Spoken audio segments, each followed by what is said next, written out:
So welcome, welcome, welcome, our remarkable colleague, Joanne. We so appreciate your consistent leadership and solidarity. And as always at Setsi, we begin all things by giving thanks, acknowledging our creator, by acknowledging the original stewards of the various lands we're on. We acknowledge all our ancestors, all those who toiled without compassion or compensation. We acknowledge all our elders and community stalwarts whose shoulders we stand on as we build, share, and learn together for our collective liberation and sovereignty. So, Joanne, can you please introduce yourself to our listeners and viewers and share a bit about your remarkable work? Thank you, Victor. And I love your openings and your passion. So blessed that we met a couple of years ago now. So the work that I do is somewhat interchangeable, complicated for folks, but at the core, we really focus on supporting early stage entrepreneurs with access to Silicon Valley. And I'm from Canada originally. I'm physically in San Francisco now for 25 years. But this work that I do for the last 10 is to connect these Canadian entrepreneurs into San Francisco, really first for like that mindset, that really global mindset, the spirit of collaboration that exists here in the tech ecosystem. Capital, of course, is number one always, but also just really meaningful connections. And I don't think people spend enough time on building those meaningful connections early on. So we run programs and events and have some services and offerings to support entrepreneurs in order to do that.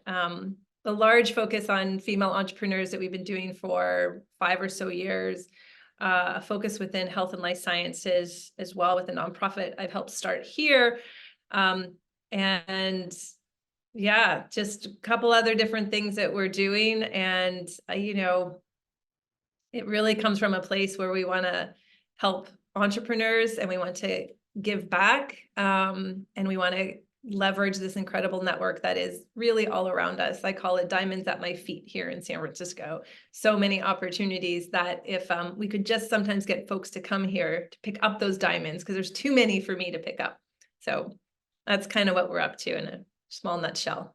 That's incredible. And you're a CEO, an entrepreneur's entrepreneur.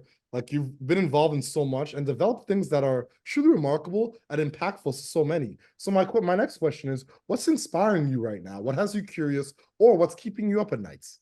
What inspires me? Well, there's such great talent and innovation, as you know, that's out there. And so many people now are waking up and wanting to become an entrepreneur. When you and I were younger, there wasn't that title out there. There wasn't that I'm going to go become that. So being able to see that and see it at such young early ages, but also just seeing the tenacity and drive that these entrepreneurs have and the real determination. They have to build something that is going to be a global game-changing business, right? They want to impact the world. And that, varies for difference as to the level or the depth or the how that they impact, but they're really trying to make a change. I've always been, I think, a networker at heart, love to connect people and then actually just get out of the way. And so I've built this organization that I think allows us to do that, which is help a lot of people connect into an ecosystem and hopefully have them build networks that they can grow. So that's what inspires me, is seeing all the great innovation, seeing all the people, around me here. This is an ecosystem in San Francisco and Silicon Valley where people are always striving, right? So there's no shortage of bigger visions and those kinds of opportunities that you're seeing all around.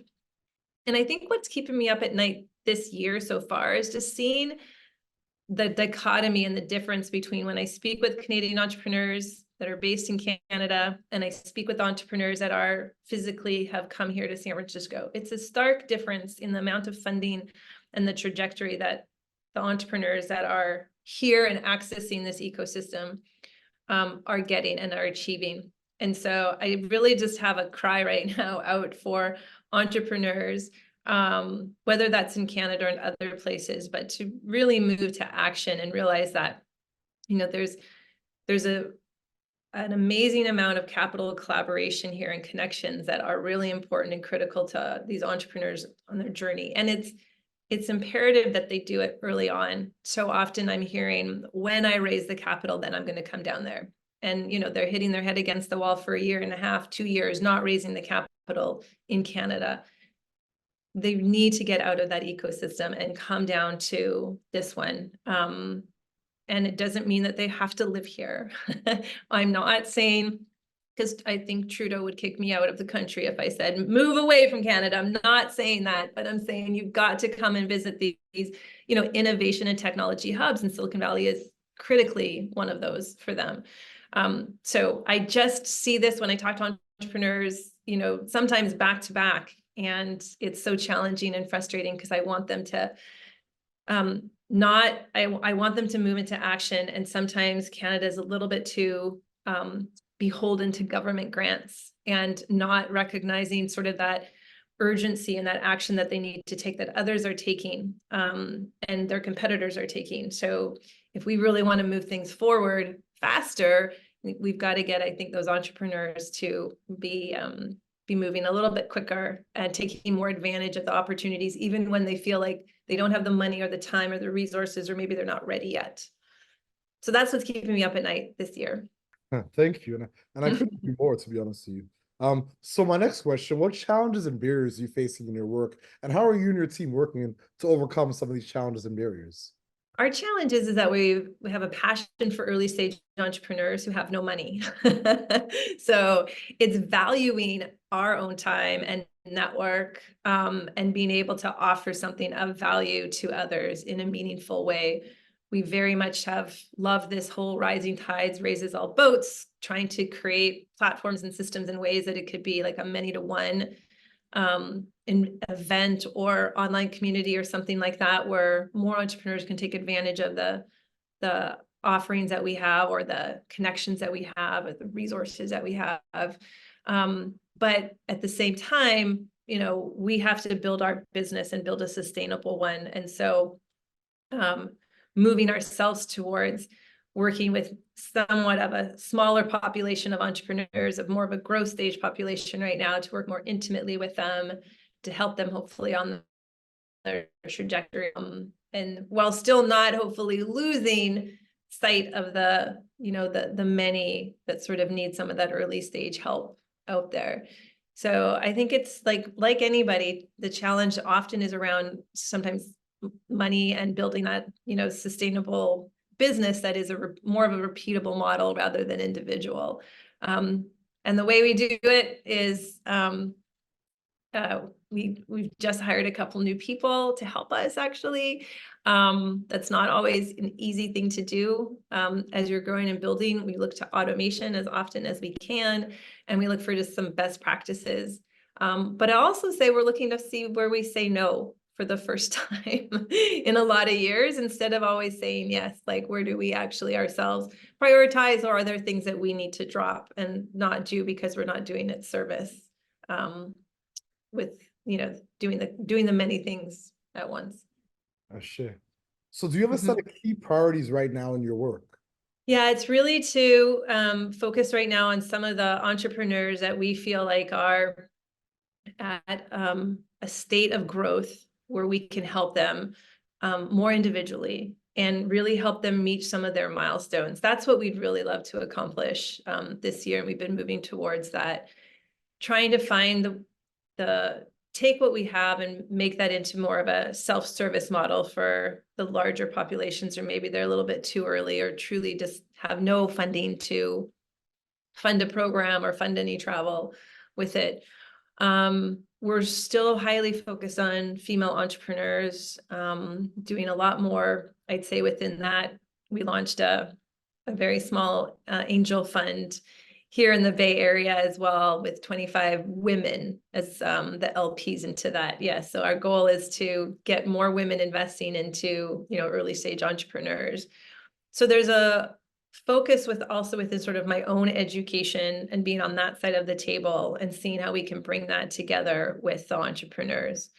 And I think, at the end of the day, or at the end of the year, for me, it is really saying, like, here's where we're focusing and we're honing in on that. And we've been able to go a little bit deeper. I'm not sure if we necessarily need to go bigger. I'm kind of a bit opposed to that right now, or maybe I've taken my foot off the gas of trying to just go bigger, but really trying to find places that we can go deeper and have deeper impact this year. Yeah.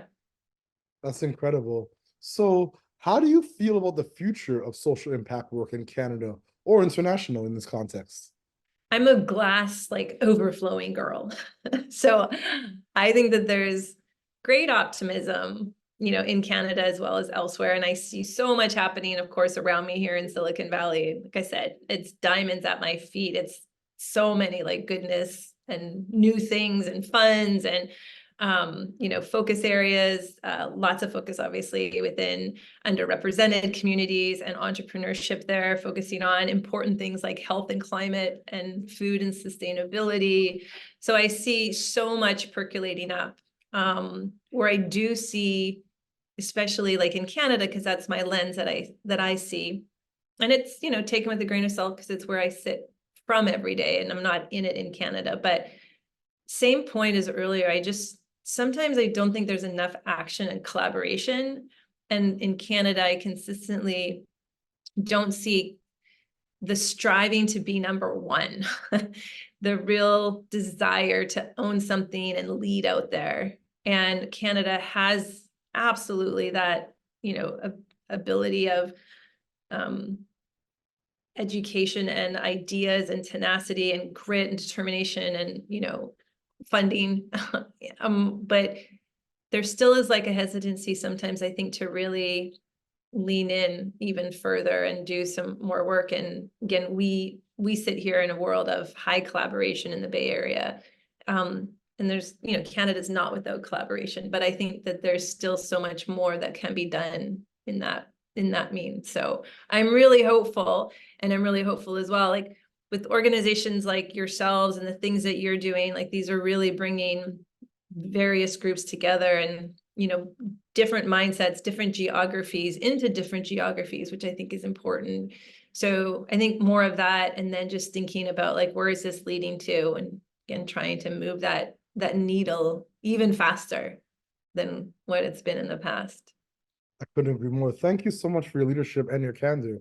So my next question is, what is your ultimate goal, and what does success look like and feel like to you and your colleagues? This is where I'm having a bit of a conversation with myself this year, to be honest, Victor, because for 10 years now that I've been doing this work and living in Silicon Valley, I think in particular, where the bar just keeps going higher and higher and higher, and everybody around you there's always like that question, what's success? What are you growing?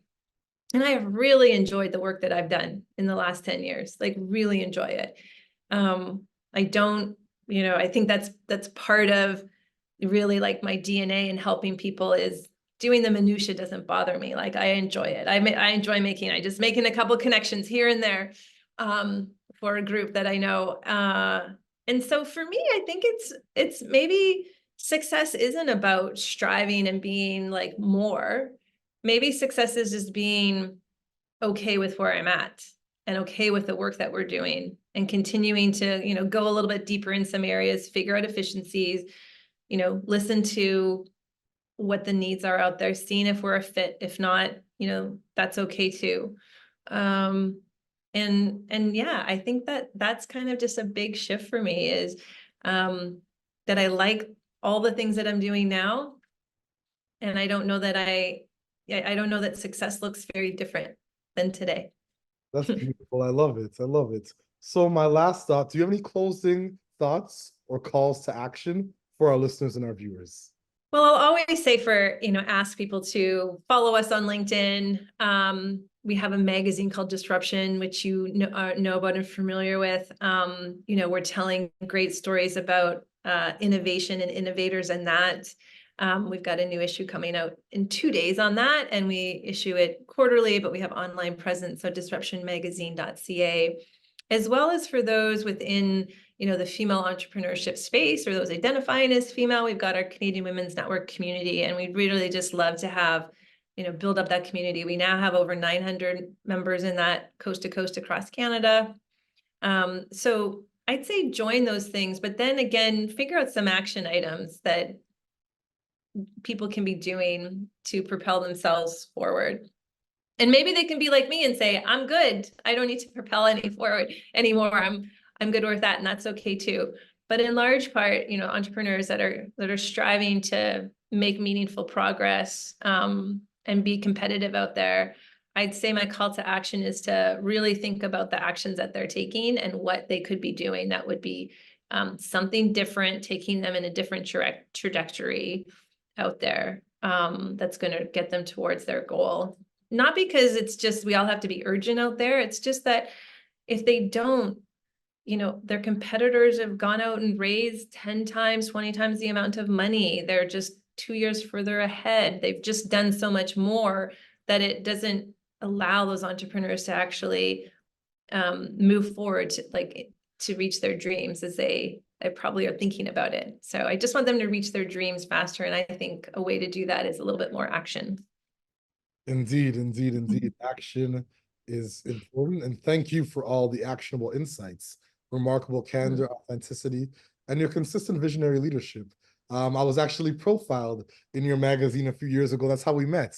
So folks definitely need to stay connected to disruption and to all the ways that you're disrupting the status quo and bringing in innovation into various ecosystems. So just thank you for all that you do for so many. And as always at Setsi, we close the way we began by once again acknowledging, giving thanks to our creator, acknowledging the original stewards, the various lands we're on. We acknowledge all our ancestors, all those who toiled without compassion or compensation. We acknowledge all our elders and community stalwarts whose shoulders we stand on as we build, share, and learn together for our collective liberation and sovereignty. Joanne, thank you so much for all that you do for so many. Thank you, Victor. I really appreciate you.